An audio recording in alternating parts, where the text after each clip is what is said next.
ক্যারেটে belt পরীক্ষা আয়োজিত হল মন্তেশ্বরের একটি ক্যারেটে ও যোগাসন সংস্থার উদ্যোগে। মালডাঙ্গা রাজেন্দ্র স্মৃতি উচ্চ বিদ্যালয়ের একটি হল ঘরে আয়োজিত এই পরীক্ষায় ৮০ জন যোগ দেন বলেই জানান আয়োজকদের তরফে শ্যামল কুমার সামন্ত। এদিন জাতীয় স্তরের ক্যারেটে প্রতিযোগিতায় যোগ্যতা অর্জনকারী খেলোয়াড় অনন্যা প্রামাণিক সহ ৪ জনকে সংবর্ধনা জানানো হয়। উপস্থিত ছিলেন মালডাঙ্গা রাজেন্দ্র স্মৃতি উচ্চ বিদ্যালয়ের প্রধান শিক্ষক শুভাশিস পাত্র ও বিদ্যালয়ের অন্যান্য শিক্ষকরা। বিদ্যালয়ের প্রধান শিক্ষক শুভাশিস পাত্র বাইরে থেকে আসা এক পরীক্ষক ও পরীক্ষায় অংশগ্রহণকারী ক্যারেটে ছাত্ররা আমাদেরকে জানালেন দেখুন।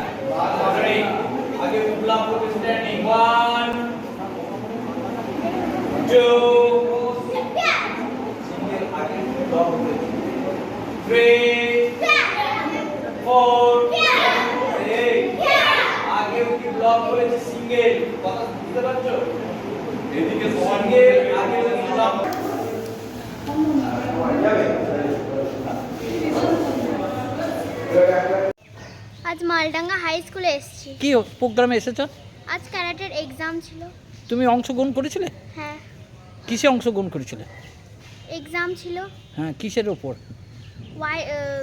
অরেঞ্জ ইয়েলো বেল্টের এক্সাম ছিল। তুমি সফল হয়েছো? জানি না ঠিক। আজকে কোথায় কি ব্যাপারে এসেছেন? আজকে মালডাঙ্গা হাই স্কুলে এসেছিলাম, ক্যারাটে প্রোগ্রাম হয়েছিল। তা আপনি কি জাজ হিসেবে এসেছেন? হ্যাঁ, জাজ হিসেবে। অ্যাকচুয়ালি জাজ ঠিক নয়, আমি জাজের পরীক্ষা দেবো, বাট ওটাও একটা ট্রেনিং। হ্যাঁ। কি কি বিষয়ের উপর ট্রেনিং হলো? এখানে ট্রেনিং হচ্ছে কাতা, পাঞ্চ, বিভিন্ন ধরনের আরও ইত্যাদি, লেগ টেকনিক, আরও অনেক কিছু আছে। কতজন এই ছাত্র ছিল? আনুমানিক 80। কোন এলাকা? এটা হচ্ছে মন্তেশ্বর এলাকা। মন্তেশ্বর আর কোথাকার আছে? মন্তেশ্বর এখন আছে হচ্ছে যে বাইরে মালডাঙ্গা আছে, বাইরেরও আছে, বাইরে ব্লকে কুইনি আছে, হ্যাঁ, কামাল আছে, আরও অনেক সেন্টার আছে। আচ্ছা। তা পরীক্ষাটা মানে কটা ইয়েতে হলো, বেল্ট হলো? পরীক্ষাটা এটা হচ্ছে যে মানে 10টা বেল্ট হয়। ব্ল্যাক বেল্ট ওটা লাস্ট, হোয়াইট থেকে রেড যেমন একটা ক্লাসে ওঠে সেরকম পরীক্ষা হলো। আজকে কোন বেল্টের হলো? আজকে সব বেল্টেরই হয়েছে, হয়েছে। একটা একটা করে পার্ট করে স্যারেরা পরীক্ষা নিয়েছে। তা পরীক্ষায় এই মানে জল বৃষ্টিতে কোনো অসুবিধা হয়নি? না, কোনো অসুবিধা হয়নি। কোথায় হলো? Maldanga RM institution. কি নাম? আমার নাম অনন্যা প্রামাণিক, বাড়ি মন্তেশ্বর। এসেছো মালডাঙ্গা হাই স্কুলে? কি করতে এসেছো? ক্যারাটে পরীক্ষা দিতে। পরীক্ষা দিয়েছো? ভালো দিয়েছো? কি নাম তোমার? অদ্রিজা হাজরা। বাড়ি? মালডাঙ্গা। তুমি পড়াশোনা করো? কোন ক্লাসে পড়ো? ইউকেজি। কোন স্কুলে পড়ো জানো? Maldanga model school. Model school. কি নাম তোমার বললে? অদ্রিজা হাজরা। তা পরীক্ষা ভালো হয়েছে তো? আজকে কোথায় কি প্রোগ্রাম হলো স্যার? আজকে মালডাঙ্গা আরএম ইনস্টিটিউশনে ক্যারাটের বিভিন্ন বেল্টের পরীক্ষা ছিল। কখন কটা থেকে কটা পর্যন্ত পরীক্ষা চলবে? এটা 3টে থেকে বিকেল 5টা পর্যন্ত। এই পরীক্ষায় কতজন ছাত্রছাত্রী অংশগ্রহণ করেছে? এখানে 79 জন ছাত্রছাত্রী পরীক্ষা দিয়েছে।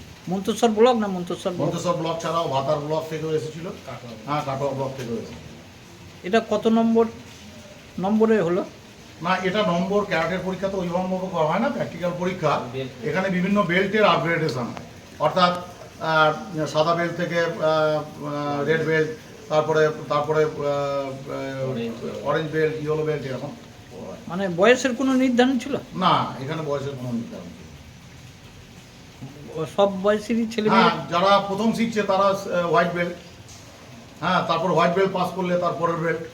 হ্যাঁ, পরীক্ষা প্রশিক্ষক কোথা থেকে এসেছিল? এখান থেকে এসেছিলেন, এখানের প্রধান যিনি আয়োজক তিনি হচ্ছেন শ্যামলেন্দুবাবু, ওনার ভাতারে বাড়ি। এছাড়াও হুগলি জেলা থেকে 2জন জাজ এসেছিলেন, বিদ্যুৎবাবু, আর থেকে শক্তিগড় থেকে একজন জাজ এসেছিলেন। পরীক্ষাটা হলো কোথায়? এই মালডাঙ্গা আরএম ইনস্টিটিউশন। এই পরীক্ষাটা এই মানে সেন্টারকে এই মালডাঙ্গা রাজেন্দ্র স্মৃতি বিদ্যা মন্দিরই হয়েছে। এই পরীক্ষাটা ক বছর চলছে এখানে? এখানে ক বছর? এটা নিয়ে 3 নম্বর বছর পড়েছে। আপনার নাম পরিচয়? আমার নাম শুভাশিস পাত্র, প্রধান শিক্ষক, মালডাঙ্গা আরএম ইনস্টিটিউশন। এই প্রসঙ্গে আরেকটা কথা বলে দেওয়ার দরকার আছে যে আমাদের বিদ্যালয়ে যে নবচেতনা গ্রুপ চলে, সেই নবচেতনার আয়োজনেই এই ক্যারাটে তোমার পরীক্ষাটা অনুষ্ঠিত হলো। আমার আশেপাশে যারা দাঁড়িয়ে রয়েছেন এরা সবাই আমার প্রাক্তন ছাত্র এই বিদ্যালয়ের এবং নবচেতনার এরা এক একজন কর্ণধার। আজকে কোথায় কোন প্রোগ্রামে এসেছেন? আজকে পূর্ব বর্ধমান ডিস্ট্রিক্টের আমাদের যে পরীক্ষা জুনিয়র গ্রেডিং কিসের? ক্যারাটে দিয়ে? ক্যারাটের জুনিয়র গ্রেডিং পরীক্ষাতে নিতে এসেছি আমরা এক্সামিনার হিসাবে। কোথায় হলো পরীক্ষাটি? এটা হলো মালডাঙ্গা RMS স্কুল আছে, ওই স্কুলে। কিসের বিষয়ে ভিত্তি করে পরীক্ষাগুলো হলো? এইগুলো অ্যাকচুয়ালি আমাদের যে ট্রেনিংগুলো হয়, যে প্র্যাকটিসটা হয়েছে, সেই প্র্যাকটিসগুলোর ওপরে যে গ্রেডেশনে আছে আর কি, সেই হিসাবে তাদের যে প্র্যাকটিসগুলো হচ্ছে সেই প্র্যাকটিসগুলো আমাদের দেখে নিতে হয় এবং তাদের থিওরিটিক্যালও জিজ্ঞাসা করতে হয় যে টেকনিকগুলোর নাম কি, এগুলো হিসাবে আমরা বেশ পরীক্ষা। এটা কি বেল্টের উপর নির্ভর করে? হ্যাঁ, বেল্টের উপর যেই ক্যাটাগরি, যেরকম আপনার স্কুলে 1 2 3 4 5 6 7 8 9 10 আছে, তেমনি এখানেও বেল্ট অনুযায়ী আপনার red, orange, yellow, green, purple type এরকম ক্যাটাগরি আছে। এগুলো ক্লাসই ধরতে পারেন। সেই হিসাবে তাদের কোর্স করানো হয়। সেই কোর্সটা যত আপার ক্লাসে উঠছে তত তাদের কোর্স আরও ডিফিকাল্টি হয়ে যাচ্ছে। সেই কোর্সগুলোকে আমরা টেকনিক্যাল সাইড দিয়ে দেখে নিই যে তাদের সব ঠিকঠাক আছে কিনা, এবং তার সঙ্গে থিওরিটিকে আমরা জিজ্ঞাসা করি যে থিওরিটিক্যালটা তাদের জ্ঞান কতটা আছে। বয়স নির্ধারণ আছে নাকি? না, এখানে কোনো বয়স নির্ধারণ নেই। খেলাধুলাতে কোনো আমাদের বয়স নেই, কিন্তু যখন কম্পিটিশন হয় তখন আমাদের বয়সটা আমরা মেনটেন করি। এখন মানে সব বয়সেরই মানে আজকে হ্যাঁ, পরীক্ষা? আজকে যেটা হলো সব ক্যাটাগরির ইয়েতেই আছে। কতজন ছিলেন পরীক্ষা? এখানে প্রায় 100 কতজন ছিল না, ওই 100 জনের কাছাকাছি ছিল। 100 জনের কাছে। মানে এই প্রপার কি মন্তেশ্বর ব্লকের নাকি বাইরের ব্লকের আছে? না, এখানেও আছে, কিছু বাইরেরও ছিল। বাইরের? মন্টেশ্বরের বেশি ছিল, পূর্ব বর্ধমান ডিস্ট্রিক্ট যেহেতু, সেই জন্য কিছু বাইরে। কোথায় হলো? এটা হচ্ছে মন্টেশ্বরই হলো, মালডাঙ্গা স্কুলে? মালডাঙ্গা স্কুলে। কতজন পরীক্ষার্থী আপনারা প্রশিক্ষণে এসেছিলেন? এক্সামিনার এসেছিলাম, আমরা এক্সামিনার হয়েছিলাম 4 জন। 4 জন। আপনার নাম পরিচয়? আমার নাম বিদ্যুৎ দে, আমি বারবার ডিস্ট্রিক্ট হচ্ছে। জ্যোতির্ময় মণ্ডলের রিপোর্ট, সুন্দর বাংলা নিউজ।